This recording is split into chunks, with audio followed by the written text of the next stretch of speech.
In this video, we will talk about how to summarize or examine numerical data. This is our overview slide, which we'll spend about 5 minutes going over before going over each topic in more detail and with more examples.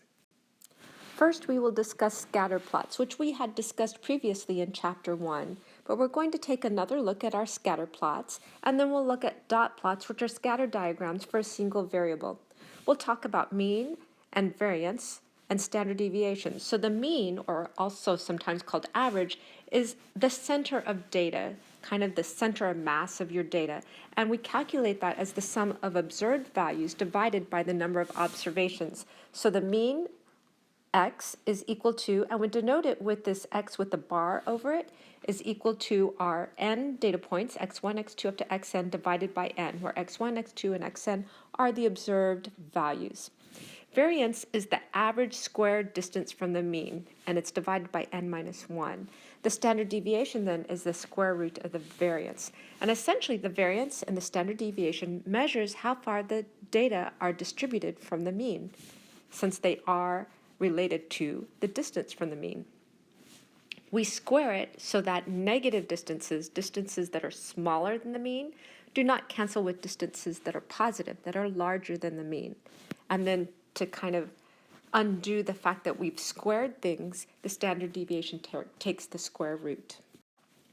Next, we will talk about histogram and look at shapes of distributions. So histograms provide a view of the data density. It shows the frequency that an observation will fall within a bin. So here is a histogram, and let me enlarge that. So this histogram goes with this data here. It shows the frequency of these interest rates. So here we have interest rates between 5 and 5.7 and 10, and then 12.5 and 15. Here we see interest rates between 5 and 5.7. The count is 11. So we have this bar that goes up to 11. Here we see between 7.5 and 10. Our bar should go up to 15. And there's a line here. And then our frequency of interest rates between 10 and 12.5 is 8. So that's 10 and 12.5. And then you can check out these other numbers correlate to the bars, the bars correlate to the numbers here.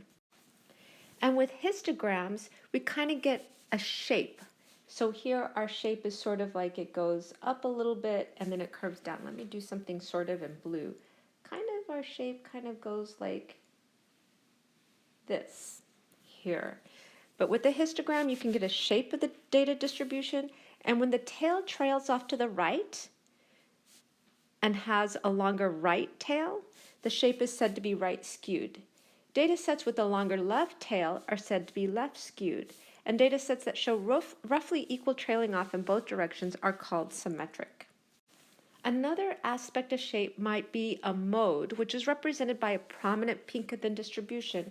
So here we have one peak in our distribution. So let me kind of draw the little shape. It kind of goes, and you could say that this here is a peak, but it's not the prominent one. The prominent one is here. So we would say this is a unimodal. In other words, it has one mode. Here we have sort of two peaks. So this is considered bimodal. Here we have multimodal because we have a little peak here, and then a dip, and then another peak. So this is multimodal. And then our last topic will be box plots, quartiles, and the median. So the median is the number, if the data is arranged from smallest to largest, the median is the number in the middle. And if there's an even number of data, there's not just one single number in the middle, there's two numbers in the middle, so the median is the average of the two middle numbers.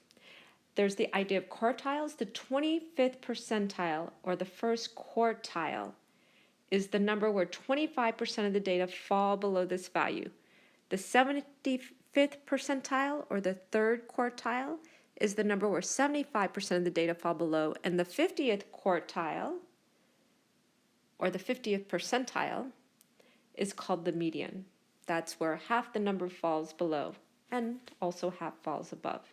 Then we have this thing called the interquartile range, which is the 75th quartile minus the 25th quartile, and that's another measure of the spread of data. a different measure from this standard deviation. We'll have a little comparison of those in the main part of our video. And finally, we have the idea of outliers. Those are observations that appear extreme relative to the other data. So that concludes our overview. So we'll go back and start with more detail about the scatter plots. We had talked some about scatter plots in chapter 1, and this is one of the images we talked about. Each point represents a single case. So here we have two variables, but a single case. So maybe this is something like height of a person, and then maybe along here is the person's shoe size or something, except these numbers probably don't really make sense for height and shoe size. Maybe it's number of years you're in school versus salary. Hopefully this would be like 20K, not just 2,000 or $2. But anyway, so here's one variable, here's another variable, but each point represents a single person's case or a single case of something. In this case, here we have sort of no correlation. The dots are just kind of scattered everywhere. You can see they start getting closer together, and that we could sort of start to draw more of a tight oval till finally we have something that clusters really closely around a line. And we see the trend is as these values go up on the x-axis, the values of the y-axis goes up as well. And so to just kind of show you an example of a point, if we have this point here, we see it has somewhere around a value of 2 on the x-axis and a value of 1.5 on the y-axis. Whereas over here, we can choose another point on the green axis when we have a higher value of x, that's 4 instead of 2, we see that we also have a higher value of y, a 4 instead of a 1/2. And in general, when you choose any 2 points, you'll see that the farther you are along on the x-axis, or the greater the x-axis value is, the greater the y-axis value is. And that's called a positive association. When one variable increases, the other variable also increases. It's possible you have a negative association. When one variable increases, the other variable decreases, in which case your data will sort of have a cloud that's shaped sort of this way, and your data will cluster around a line that goes downwards. And you can see here that if I look at this point with a kind of a low x value, the y value is high, compared to here I have a higher x value but a lower y value. So as I increase x, my y goes down, and that's a negative association, and it looks kind of like points start to cluster around a negatively pointed line. Or data can have no associations, like this one here. And we can also have nonlinear associations. Like here we have data, it doesn't look like it lies on a line, but it does look like it lies on a curve, and a curve that we could possibly even have a formula for. But there's definitely a pattern to that data. Here is another graph from this chapter, and you can see there's a curve that is dotted, the line's dotted to show the curve. But in general, as our values of x, the poverty rate increases, our salary here starts to decrease. You can see that because if I choose a number, like maybe somewhere in 10%, so something like the cluster here, that's around 10%. This cluster of data has salaries sort of in the range of, mid to low 60s, maybe 40s. Whereas over here, as my poverty rate increases, let's pick this. You can see that the median household income decreases, which makes sense, right? The lower your household income, the higher your poverty rate. Anyway, so in this case, there's this kind of negative association. Higher poverty rate means lower median household income. Here I copied some of the notes we just discussed so we can answer a couple of questions. The first one, what do scatter plots reveal about the data and how are they useful? And the answer is sometimes they can quickly show relationships or a lack of relationship. The next question, describe two variables that would have a horseshoe shape in association of a scatter plot. So that horseshoe shape was, actually we had an image of that. that was this shape over here, sort of horseshoe shaped. So what are two variables that would have this sort of shape? And I'm going to describe this as too much of a good thing. So maybe exercise and health. You know, as you increase your exercise, your health might go up. But if you overdo it, you actually might harm your health. Or maybe it's the number of hours studying every day versus your grades. You know, the more you study, generally you're going to get better grades. But if you study so much that you don't ever sleep, your grades might start to fall off. Next, we will talk about dot plots. And a dot plot is a scatter diagram for a single variable. The other ones were for two variables. And with our dot plots, we often put the mean on there, so we're going to define that. The mean is sort of the center of data. It's where most of the weight of the data is, so to speak. And we compute it by summing the observed values and dividing by the number of observations. So our formula is mean of x, which sometimes is denoted with this x with a bar over it, is equal to x1 plus x2 up to xn, if you have n observed values, divided by n. Now, I have this Excel sheet which has loan amount interest rates. So what we can do is we can plot interest rates along a dot plot. So we have 5%, 10%, 15%, 20, and 25%. And then every time we have a loan, let's say at 10.9, so somewhere around here, we'll put a dot. As dots overlap, they become a little bit darker. And here, this triangle represents the mean.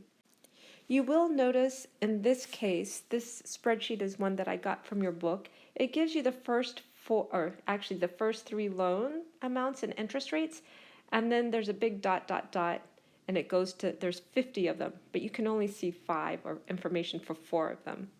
So you'll have to take my word. These are the 50 dots. And another way dot plots sometimes are configured is we look at it this way. Instead of kind of stacking the dots on top of each other, we can just stack them vertically. And this is more picture histogram-like, so that we can see the loans that are about 10%, there's 1, 2, 3, 4, 5, 6, 7, 8 of them. Whereas the loans that are at 15%, there's only 1 of them. And so you can count, there are 50 dots here that represent our 50 interest rates. The next thing we have to talk about is mean, variance, and standard deviation. So the mean measures the center of data, and the variance and standard deviation measures the spread of data. We have these 2 questions from your book. Examine the equation for the mean. That's the equation over here that I have boxed in yellow. What does the x1 correspond to and x2? Can you infer a general meaning to what x sub I represents? For this data here, x1 is the first interest rate, that's 10.9. x2 is the second interest rate, 9.92, and x sub I is the ith interest rate. So x sub 50 would be the 50th interest rate. And what is the n and the sample? How many? Well, we don't have all of the data because there are ellipses, but there are theoretically 50 interest rates. So n is equal to 50. And in this case, in your book, looking at this formula for mean, the mean, or x bar, is equal to the first interest rate, 10.9, plus the next interest rate, 9.92. I think there's one extra 9 in here, so let me fix that.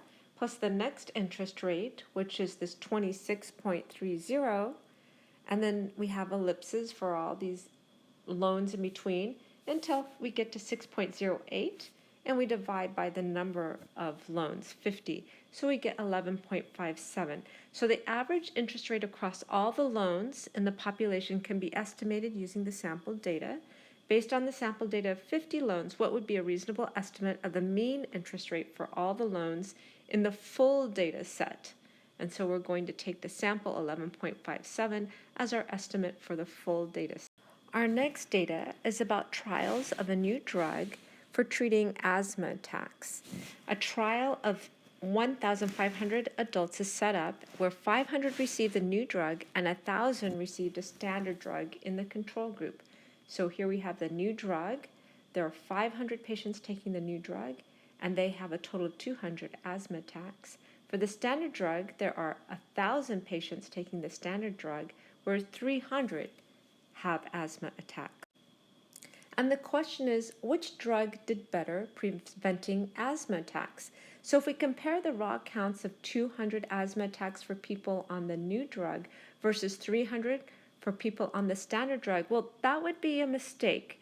Because yes, the 200 is a lower number, but also it's an artifact of the imbalance of the group size. In other words, this is a lower number, but there are fewer people in this group. So out of 500, 200 had an asthma attack.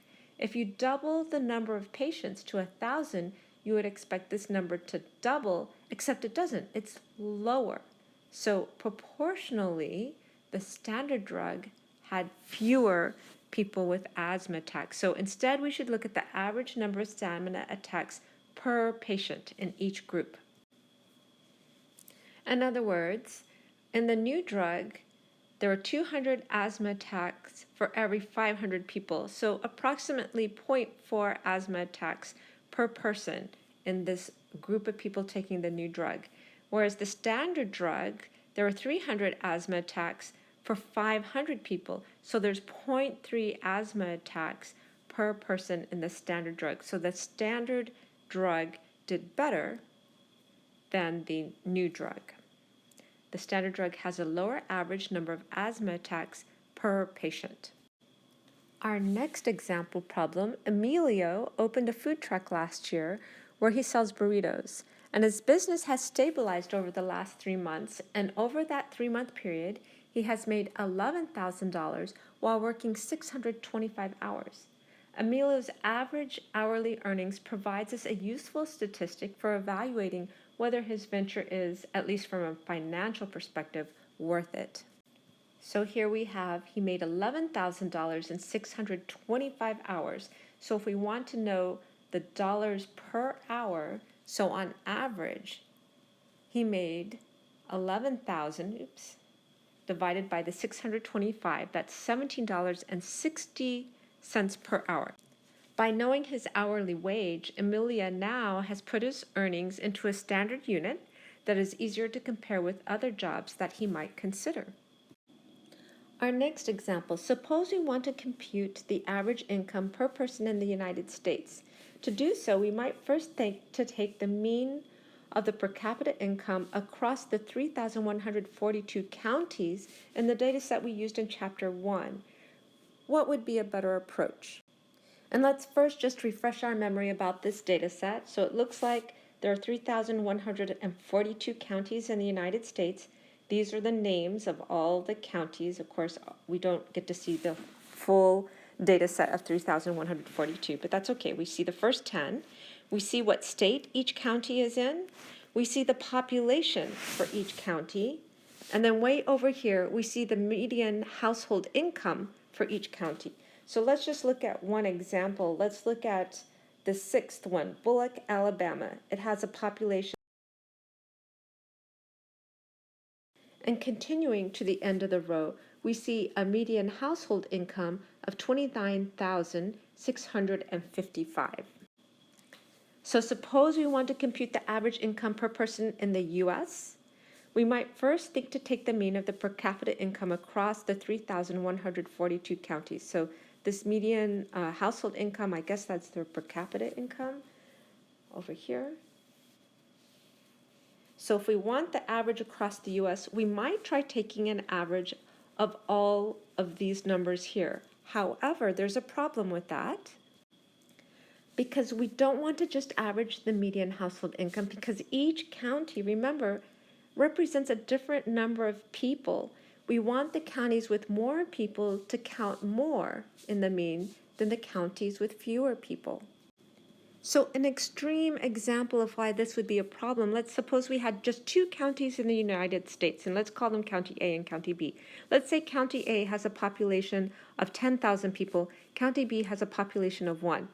County A, just for easy numbers, let's say they all make $100, whereas in County B we have that one person who makes $1 million.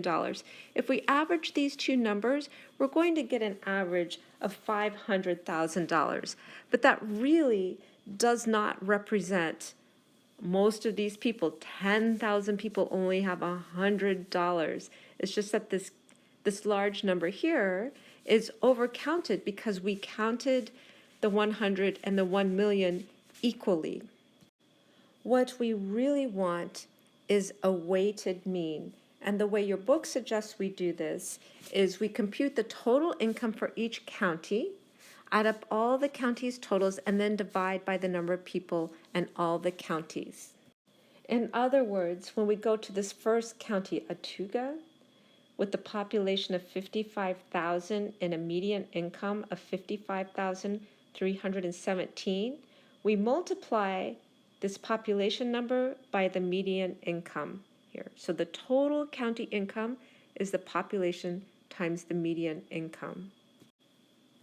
And essentially what we're doing here is we're using this formula for mean kind of a little bit backwards. We're taking our mean, which is our x bar, I'm sorry, there should be a bar here, and then we're multiplying it by our population, because that's the number of incomes we have. That's our total population, and that'll give us the sum of all of our incomes for that county. I did that same thing for the next, how many counties? 11 counties here. I multiplied their population by their median income, and then I summed all these median incomes, which gave me this very large number. What is this? This is million, billion, 27 billion, 569 million, 89,863. That's the total income for these 11 counties. And from there, I divided by the total population of the 11 counties, and I got my mean of $47,091.07. So I'll re-summarize this again with a little bit larger picture of my spreadsheet. So we shouldn't just average the median household income. We shouldn't just take an average over here, because each county represents a different number of people, like all the different populations. We want the counties with more people to count or weigh more in the mean than the counties with fewer people. So first, we computed the total income for each county, over here circled in black, by multiplying the population times the median income. We added up all the counties' total, that's over here in blue. So we added up all these incomes, and then divided by the number of people in all the counties, and that's circled in yellow, and that gave us our total here. This is an example of a weighted mean. The next thing we are going to talk about is variance. That's the average squared distance from the mean. We are going to use our loan data again, where the first loan is for $2,200 with an interest rate of 10.99. Our second loan has an interest rate of 9.92. Our third is 26.30. And then we go down, we have a lot more data that we're not privy to. And then our final interest rate for the 50th loan is 6.08. And our book gives us that the mean interest rate is 11.57. And now our mean gives us a center, but we want to know how spread out our data is. In other words, how far from the mean can our loan typically get? And that's called deviation. Deviation is distance from the mean. And we can calculate these deviations for our 4 loans here. So we can take our first loan, 10.9, minus our mean, 11.57, which will give us a negative 0.67. And this indicates that this loan is less than the mean. That's what this negative indicates. Our second loan is 9.92 minus 11.57. Again, we get a negative number, 1.65, and that gives us, this negative tells us that this loan is below the average, and it's below the average by 1.65 percentage points. Our third loan that we have data for is this 26.3 minus our mean of 11.57. This is a very high interest rate. So that's a positive 14 because it's higher than the mean, and it's 14.73 percentage points above the mean. Our last loan is 6.08 minus the mean, 11.57, which gives us a negative. Again, this is below the average, and it's 5.49 percentage points below the mean. We want our variance to measure the average distance from the mean, so we want to average these numbers. But if we just average these means, the first thing we do is we add up all the numbers, and so our negative deviations can cancel partially with our positive deviations, and we won't have a true average from the mean. So here we have the note to compute the average distance. We normally add up all our distances and divide by the number of values, but we can't just add up all of our distances because we don't want the negative variances to cancel the positive variances. So what we do is we square the variance. Once you square these numbers, these all become positive, and we average the square of the distance, and that's what variance is, the average squared distance from the mean. And note we divide by n minus 1 because of this kind of, well, it's a artifact of the calculation, which we're not going to worry about why, but do make a note. And then, because we really don't want the average square distance of the mean, the standard deviation then is the square root. So we undo the squares by taking the square root when we calculate the standard deviation. I moved our notes over here to the side so we can compute the variance and the standard deviation. So then our variance is going to be the square of our deviation, so negative 0.67 squared plus our negative 1.65 squared plus our 14.73 squared all the way up to our negative 5.49 squared, and then we divide by the number of observations minus 1. Remember, divide by n minus 1. So our squared variance is 25.52. which means our standard deviation, then we take the square root again to undo some of the squaring here, is 5.05. So a typical loan is going to be at an interest rate of 11.57, give or take 5.05%. Our next topic will be about histogram and shapes of numerical data. So histograms provide a view of data density. It shows the frequency that an observation will fall within a bin. Going back again to our loan data, so histograms provide a view of data density. Higher bars, like over here, represent where the data are relatively more common. For instance, there are many more loans with rates between 5 and 10%. That's these two bars here, than loans with rates between 20 and 25%. That's over here. They're very low rates here, or very low density of data here. The bars make it easy to see how the density of the data changes relative to the interest rate. Histograms are especially convenient for understanding the shape of data distribution. The figures suggest that most loans have rates under 15%, and only a handful of loans have rates above 20%. When data trails off to the right in this way and has a longer right tail, the shape is said to be right-skewed. And by shape, we mean if we just kind of outlined a little curve on top, you can see that there's the shape of this histogram, but it sort of starts to trail off. It gets low, and there's not a lot of data on that side, so it's considered right-skew. And also, you know, the zero, there's never going to be any loans under 0. Data sets with the reverse characteristic, so that'll look like something like this. I'll do this in blue. Something like that has very low rates, I guess, or low numbers, are considered left-skewed. And then data sets that show roughly equal trailing off in both directions, so that'll be something like this,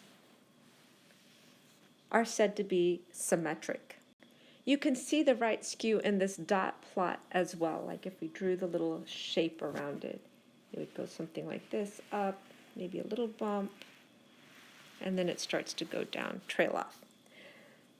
Besides the mean, since the mean was labeled over here with this triangle in the dot plot, what can you see in the dot plots that you cannot see in the histogram?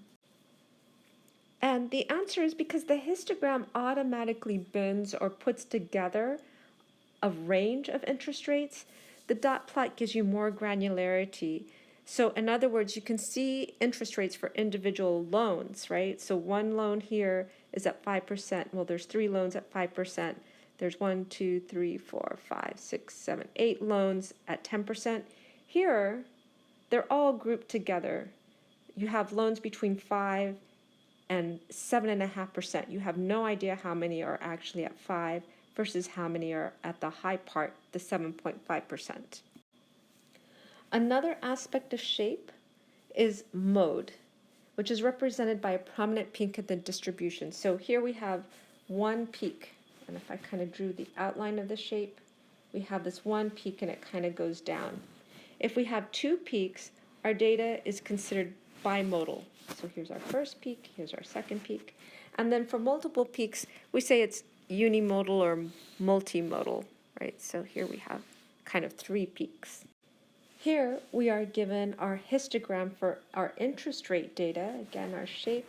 Well, the question is interest rate distribution unimodal, bimodal, or multimodal? And here I again will kind of draw the outline of the shape of the histogram. And you can see it's mostly one prominent peak, and after that it sort of declines. So in this case, we will say it is unimodal. There's one prominent peak over here. You might kind of say that over here, there's this little peak, it's down, and then it comes back up. It's not talking about every up and down, but it's just sort of the prominent peaks. So a question, height measurements of young students and adult teachers at a K-3 elementary school were taken. How many modes would you expect in this height data set? In this case, you would expect 2 kind of peaks, one for the students and one for the teachers. Maybe something that looks like this. Maybe the student's height peaks at 4 feet, and then the teachers are a little taller.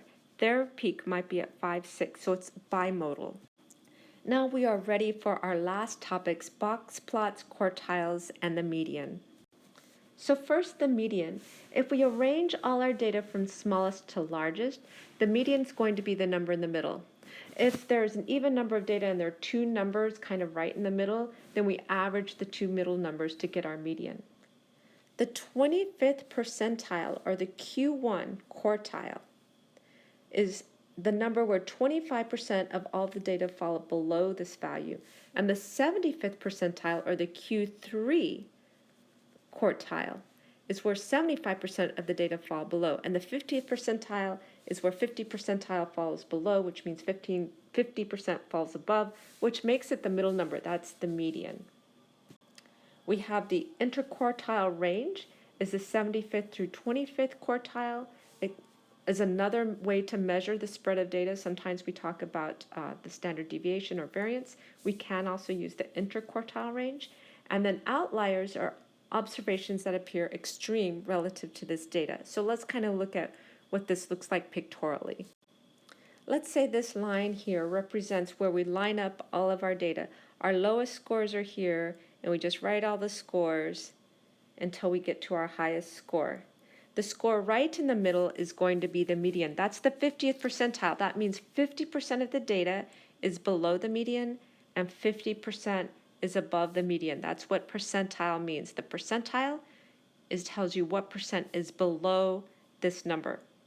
So for the Q1, or the 25th percentile, the first quartile, the 25th percentile, that's going to be where 25% of the data is below, and then 75% is above.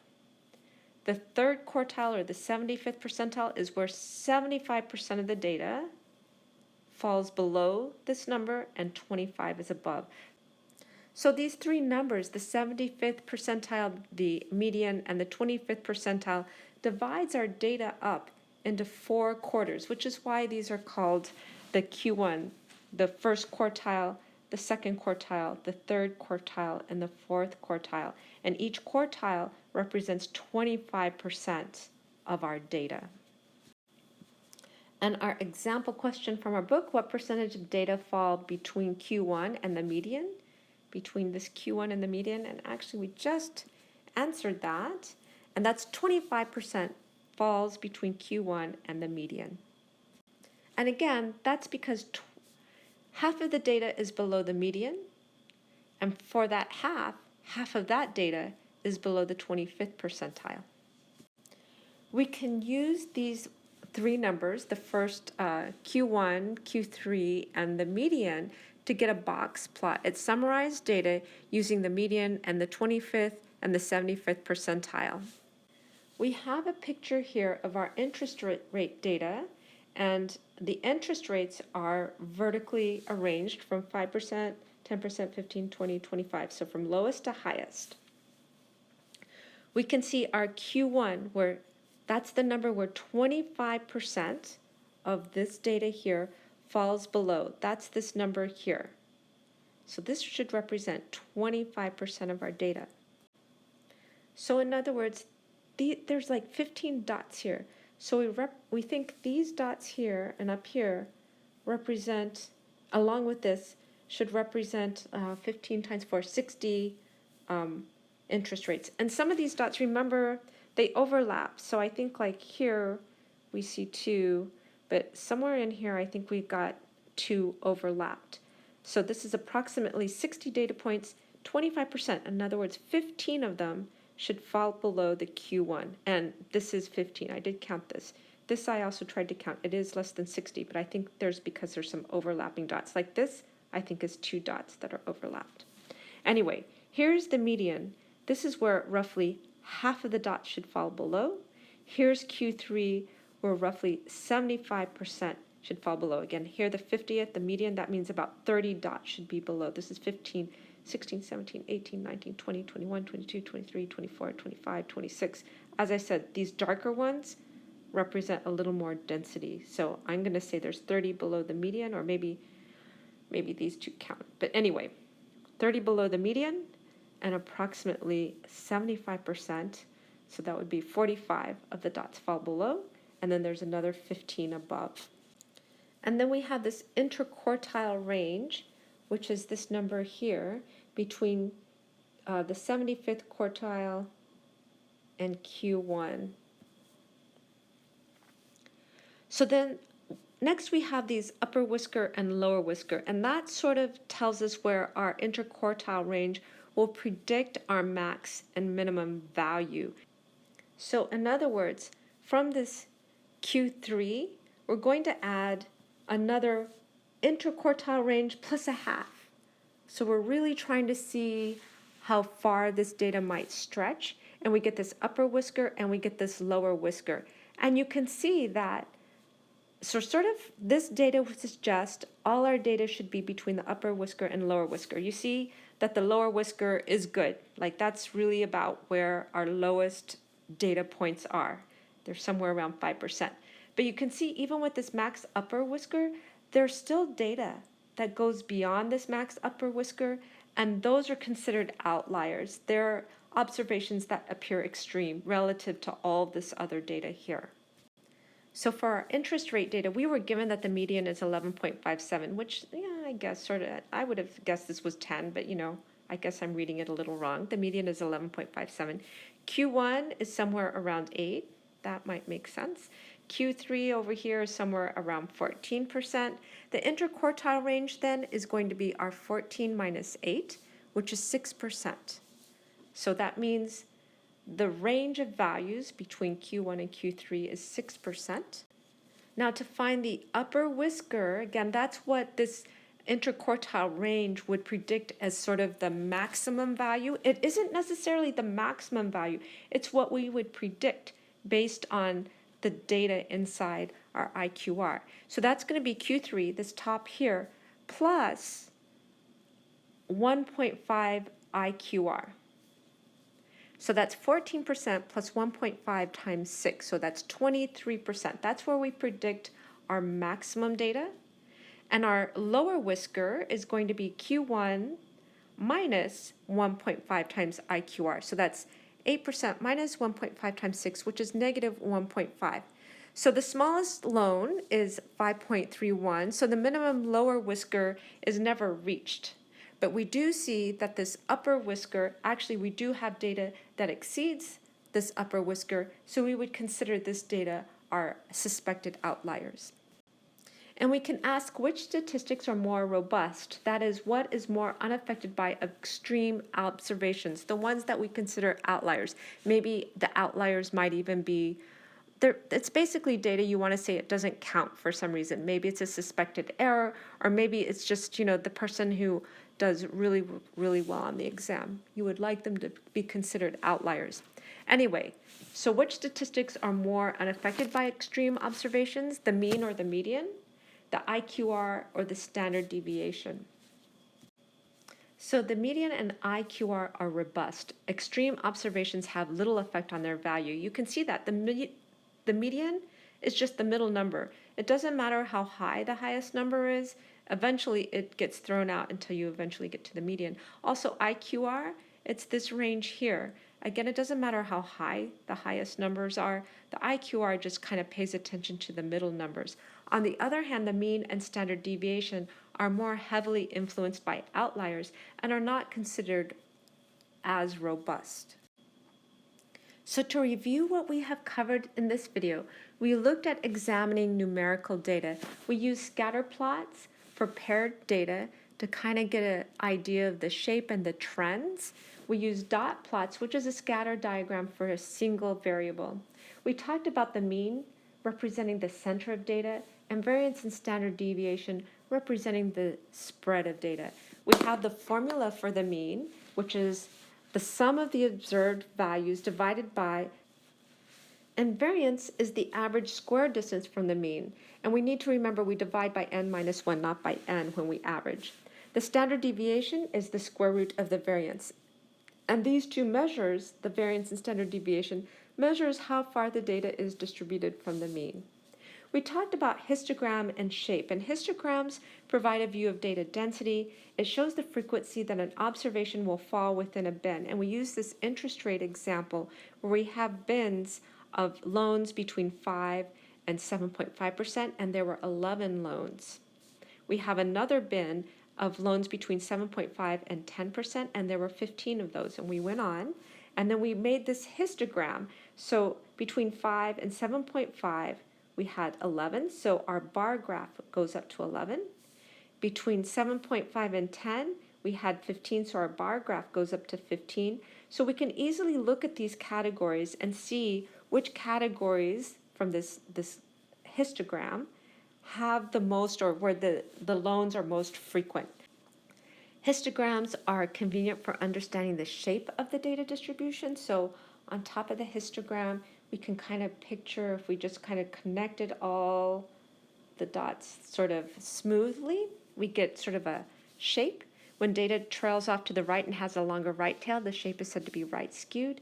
Data sets with a longer left tail are said to be left-skewed, and data sets that show roughly equal trailing off in both directions are called symmetric. Another aspect of shape might be a mode, which is represented by a prominent peak in the distribution. So here we have unimode because there's basically this one peak. There's a little bit of a peak here, but it's essentially a downward trend. And then we have bimodal, where we have two peaks. And then we have multimodal, where we can have several peaks. And last, we talked about box plots, quartiles, and the median. The median is if data is ranged from smallest to largest, the median is the number in the middle. And then we had these percentiles. So the 25th percentile, also called the first quartile, is the number where 25% of the data fall below the value. The 75th percentile, called the third quartile, is where 75% of the data fall below. And the 50th percentile, which is where 50% of the data falls below, which means 50% falls above, is exactly the median. We have this interquartile range, which is the 75th quartile minus the 25th quartile, and that measures the spread of data. It's another measure that we can use instead of variance. And then the outliers are observations that appear extreme relative to other data. And that's it for this video. Thank you for watching.